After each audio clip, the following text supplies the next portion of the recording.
It is time for book chat. And the book for today is an extra special one. We're going to be reviewing a special piece titled Beyond My Trials, My Journey with Muscular Dystrophy. Now, this is written by Fatimah Aderohunmu. She's here and she's really extra special because, as is described in one of the first few pages of the book, it's the honest story of a woman who's brave enough to put herself out there so others can look into the fragmented pieces of her life and find reasons to be grateful to God. Welcome to the show, Fatimah. Thank you very much, Ma. Thank you so much. All right, so as I just read from that little passage there, it's been a journey. Yes. But you yourself titled the introduction, The Fearless Warrior. Now, in situations such as yours, you most likely have been around a lot of people who don't understand your condition. Exactly. Please, do what you can to explain what your condition means. Thank you very much for having me. Muscular dystrophy is a condition that weakens the muscles over time.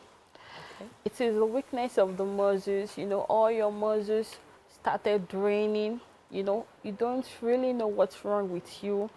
It's not as if there is something that, like, maybe you fell down or anything. No, not at all. It's happened suddenly. So from birth, mine wasn't from birth. I was born LD like every normal child. So it started when I was growing up suddenly. And from the symptoms and the research I did, it said it's a genetic one. And I didn't inherit mine from neither of my parents, not from my mom or dad, not at all.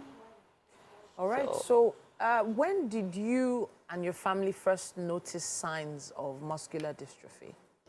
At first, it started like I wasn't able to do some things which I've been doing before. Like I wasn't able to climb the stairs, do normal daily activities. So they started noticing what's wrong with me, what happened. So from there, we started going to different hospitals. They thought I fell down, and I said I didn't.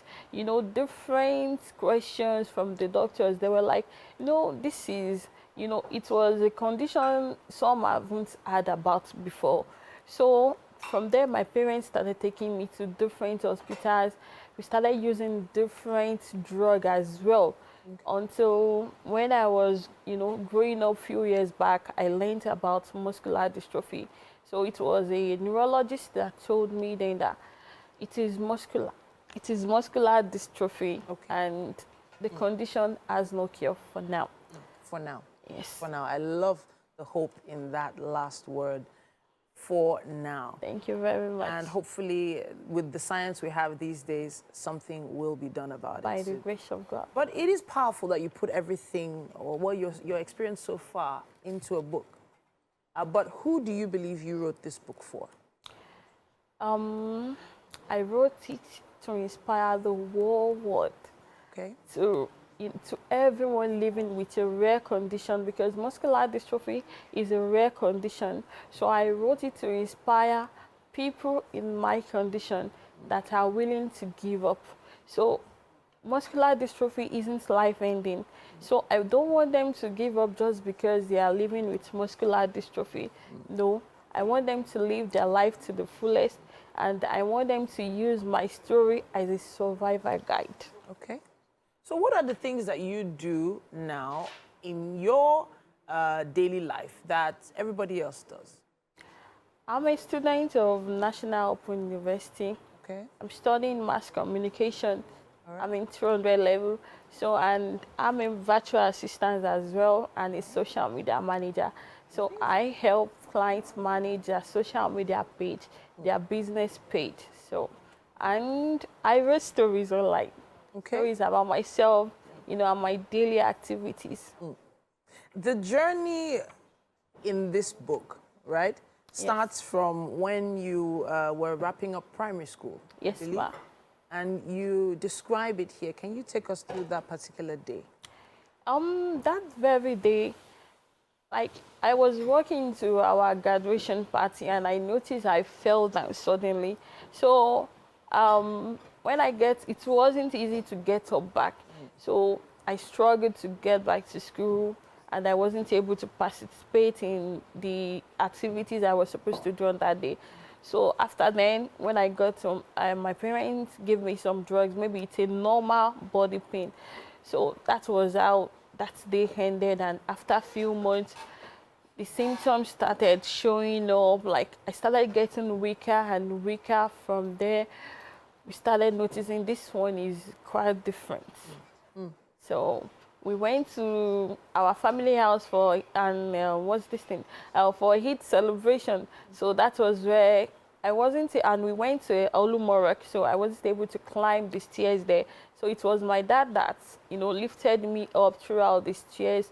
And when we got back home, so everyone was like, what could have happened back there? So they told me that I need to visit a doctor because this one it's not a normal pain.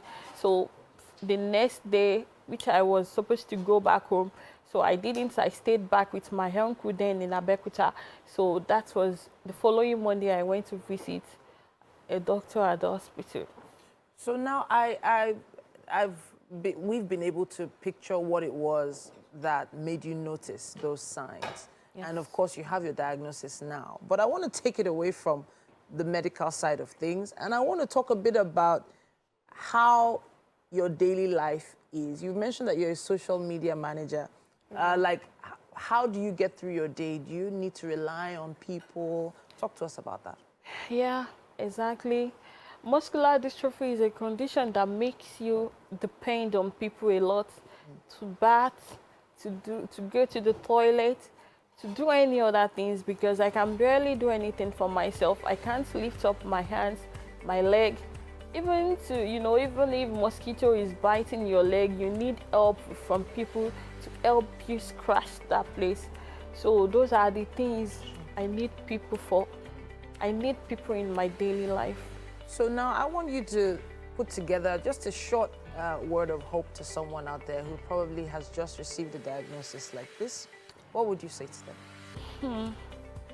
To be honest, muscular dystrophy isn't easy to live with, but you can do more than muscular dystrophy. I don't want muscular dystrophy to define you.